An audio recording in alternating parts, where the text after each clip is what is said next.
Well, this weekend I competed in my fourth jiu-jitsu competition, the Sub-League Championship held in Portland.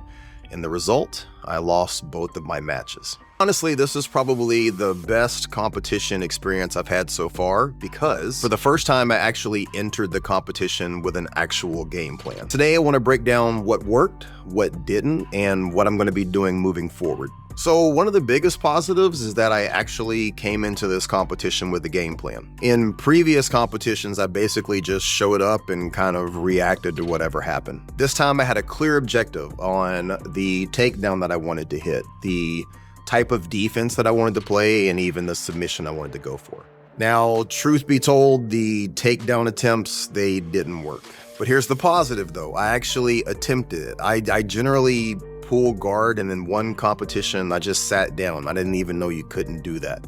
I literally just sat on my ass. So for me, someone who has avoided working the takedown game at all, who's avoided stand-up at all, to actually commit to attempting 2 takedowns this weekend, chef's kiss. So even though the execution wasn't there, and there's a long way to go and a lot to work on, the fact that I even stepped on the mat and actually attempted it is a huge step forward. So let's just talk about the takedown, the big elephant in the room. Now, I have been hitting this in practice, but if I'm being really honest, I'm being transparent, the vast majority of times that I'm successful with this takedown, it's against smaller opponents.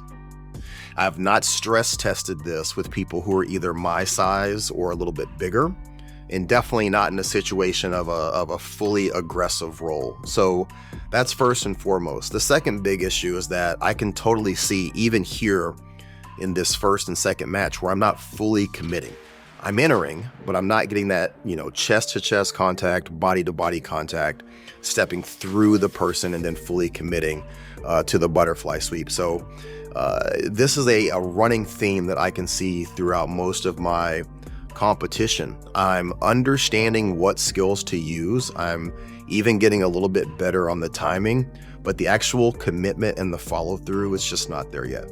So another point that I wanted to bring up was the idea of having a game plan, but the tunnel vision that it created. Now, I knew objectively what takedown I wanted, what submission I was going to be hunting for, the type of defense I wanted to play.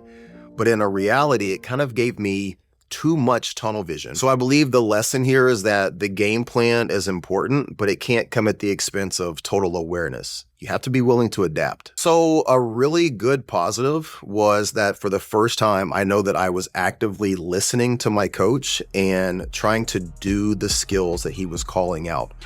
There was a really cool sequence where he told me to block one of the legs to keep my opponent from passing. He told me to get to my right hip to stop an attack. He told me to wrap my arm around the outside leg to get the escape, and then boom.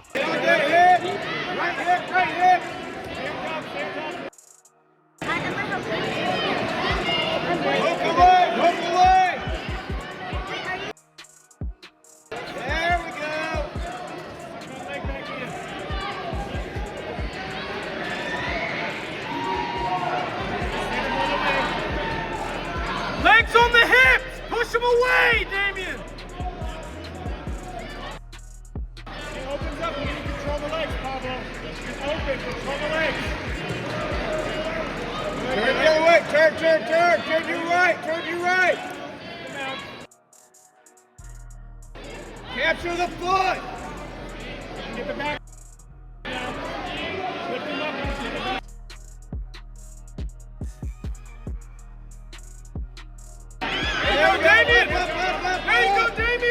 I pop out the other side. It was a great sequence where he and I were working in perfect unison. Now, this was a great thing, and it was really awesome for me to be cognizant of that and aware of that and actually put that into action. However, when I think back, this is probably the first time that he and I have had that exchange. I don't think it's really helpful for the first time for the student and the coach to be on the same page in a situation like that, to be at the competition. So hopefully that's something that we can drill together and work on together for the next competition moving forward, because it actually did work and I really would love to compete with that next time.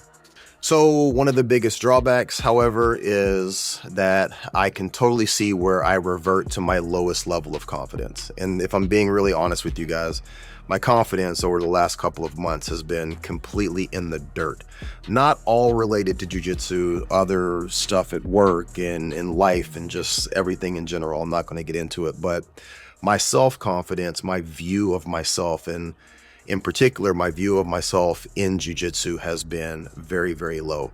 And I can see when I'm watching back on these matches where I'm going for an attempted escape or I'm going for attempted submission, and if something doesn't work out, instead of having that second, third, fourth, or fifth attempt until something does happen, I'm giving up and conceding that bad position, conceding being on my back, conceding going belly down.